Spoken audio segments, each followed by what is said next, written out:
আমার নাম অন্বেষা। আমি বালিগঞ্জে আমার মা বাবার সাথে একটি শান্ত রেসিডেন্সিয়াল এলাকায় বড় হয়েছি। আমাদের ছোট একটি বাড়ি ছিল, পেছনে একটি বড় ব্যাকইয়ার্ড যা আমার কুকুর মলি খুব পছন্দ করত। এই ঘটনাটি ঘটেছিল যখন আমার বয়স ছিল 18 বছর। একদিন আমি মলিকে নিয়ে বাইরে বেরিয়েছিলাম। রাস্তাটা চেনা ছিল, দুটি লম্বা অ্যাপার্টমেন্ট বিল্ডিংয়ের মাঝ দিয়ে যেতে হতো, যেখানে অনেক লোককে আসা যাওয়া করতে দেখতাম। সেদিন 3 জন লোক বাড়ির সামনে বসে ধূমপান করছিল আর হাসছিল। 2 জন আমাকে লক্ষ্য করেনি, কিন্তু একজন আমার দিকে তাকিয়েছিল। লোকটি বেশ বয়স্ক মনে হচ্ছিল, প্রায় 30-এর শেষ দিকে। মাথা ছিল টাক, তার চোখে এমন কিছু ছিল যা আমার মধ্যে ভয় ঢুকিয়ে দিয়েছিল। আমি দ্রুত মুখ ঘুরিয়ে হাঁটতে শুরু করলাম। তখন সে পিছন থেকে ডাকলো, হেই ছোট মেয়ে, তোমার কুকুরটা খুব সুন্দর, এখানে এসো, আমি একটু আদর করতে চাই। তার কথা শুনে অন্য 2 জন হাসতে শুরু করলো। আমি দেরি না করে দ্রুত বাড়ি ফিরে এলাম। পিছনে তাকাতেও ভয় পাচ্ছিলাম। প্রথমে আমি মা বাবাকে কিছু বলিনি, ভেবেছিলাম এটা শুধু মজা, কিন্তু আমি ভুল ছিলাম। পরের দিন আবার মলিকে নিয়ে বের হলাম। আগের দিনের ঘটনা মনে রেখে আমি পেপার স্প্রে নিয়ে বেরিয়েছিলাম। সেই বাড়ির সামনে গিয়ে দেখি লোকটি আগেই বসে আছে এবং আমার দিকে তাকিয়ে আছে। আমি সঙ্গে সঙ্গে রাস্তার উপর দিয়ে দৌড়াতে শুরু করলাম। পিছনে জোরে জোরে দৌড়ানোর শব্দ শুনে বুঝলাম সে আমাকে ধরতে আসছে। ভয়ে আমি পড়ে গেলাম। সে আমার কাছে চলে এলো। আমি সাহায্যের জন্য চিৎকার করে উঠলাম। তার হাত আমার মুখ চেপে ধরেছিল।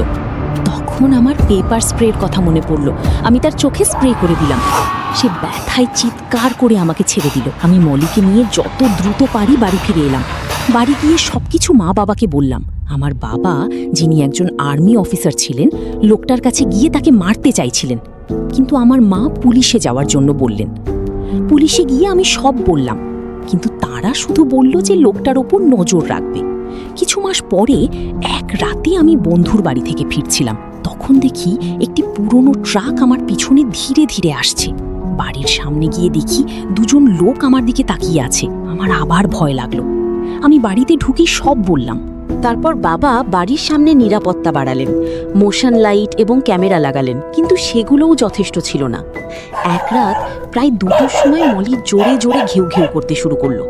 আমি ঘুমিয়েছিলাম, তাই প্রথমে গুরুত্ব দিইনি। পরে আবার উঠে দেখি সে দুর্বল আওয়াজ করছে। আমি গিয়ে দেখি মলি মাটিতে পড়ে আছে, তার নিচে রক্ত। তার চোখ আমার দিকে তাকিয়েছিল। আমি কেঁদে ফেললাম। তখন অন্ধকার থেকে সেই টাকলা লোকটি বেরিয়ে এলো। সে হাসছিল। সে আমাকে আক্রমণ করলো, আমার উপর পড়ে গেল এবং আমার মুখে বারবার ঘুষি মারতে লাগলো। আমি যতটা পারি লড়াই করতে লাগলাম। যখন দেখলাম সে তার বেল্ট খুলতে যাচ্ছে, আমার ভয় আরও বেড়ে গেল। আমি চিৎকার করলাম। তখন আমার বেডরুমের দরজা জোরে খুলে গেল। আমার বাবা হাতে বন্দুক নিয়ে ঢুকে পড়লেন। আমার মা তার পিছনে ছিলেন। 2টো গুলি চলল। আমি লোকটিকে সরিয়ে মাটিতে পড়ে গেলাম। বাবা তাকে ধরে ফেললেন। মা আমাকে শক্ত করে ধরে পুলিশে ফোন করলেন। আমি মলির দিকে তাকালাম। সে বেঁচে ছিল এবং আমার দিকে তাকিয়েছিল। কিছুক্ষণের মধ্যেই পুলিশ এসে লোকটিকে ধরে নিয়ে গেল। তার সাথে তার 2 জন সঙ্গীও ছিল, যারা আমাকে অপহরণ এবং খারাপ কাজ করার পরিকল্পনা করেছিল। তারা সবাই পরে শাস্তি পায়। মলিকে ডাক্তারের কাছে নিয়ে যাওয়া হয় এবং সে পুরোপুরি সুস্থ হয়ে ওঠে। আজও আমি মা বাবার সাথে থাকি, কারণ একা থাকার ভয় আমার মধ্যে রয়ে গেছে। মলি এখন অনেক বয়স হয়েছে, কিন্তু সুস্থ আছে। আমি তার সাথে বেশি সময় কাটাই। আমার সেই বিশ্বস্ত বন্ধুর জন্য প্রতিদিন কৃতজ্ঞ থাকি, যে আমার জীবন বাঁচিয়েছিল।